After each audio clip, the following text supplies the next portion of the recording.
Now, joining us live is India Today's Gaurav Sawant, who's also in the war zone. Gaurav, what is the latest in Israel's bid to rescue the hostages that are being held by Hamas in the Gaza Strip?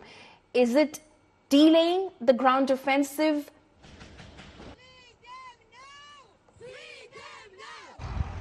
The Israeli Defense Forces say that the rescue of hostages remains top priority, and several interlocutors, including the United States, the United Kingdom, other friendly nations, are constantly in touch with Hamas, of course, through interlocutors like Qatar and other countries that have a considerable influence over the Hamas. So Israel wants to negotiate from a position of strength and not from a position of weakness. And that is why the airstrikes, the missile strikes, the rocket strikes, and the use of Apache air-to-ground helicopters, the attack helicopters, their use is actually intensifying on day 17 of this conflict. So effort of Israel is to ensure that its hostages are repatriated and as quickly and as safely as possible, but not on a bent knee. That has been Israel's strategy.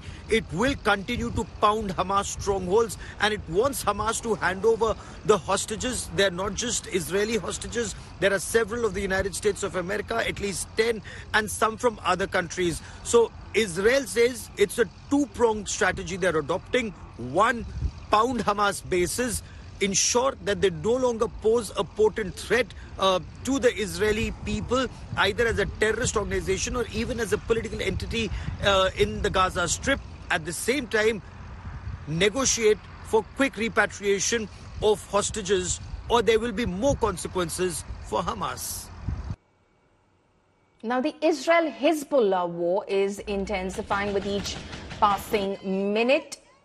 According to the information received by the Israeli military, Israeli aircraft struck two Hezbollah cells in Lebanon that were planning to launch anti-tank missiles and rockets towards Israel as fighting flared across the two countries' shared border.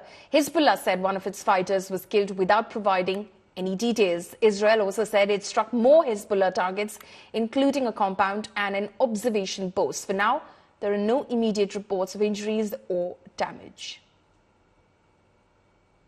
אם חיזבאללה יחליט להיכנס למלחמה, הוא יתגעגע למלחמת לבנון השנייה. הוא יעשה את טעות חייו.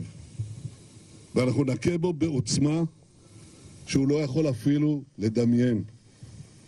והמשמעות לו ולמדינת לבנון היא הרסנית. אבל אנחנו ערוכים לכל תרחיש.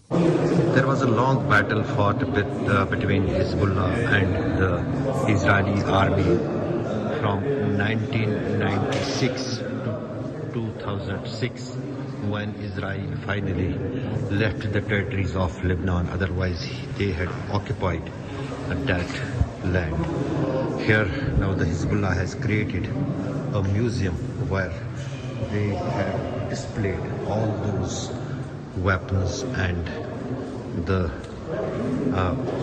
war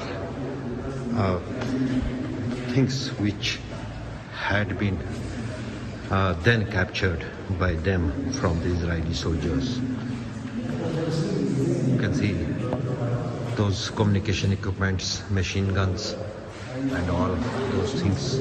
All these things had been displayed here in Lebanon at a specific site which has been set for the tourists, and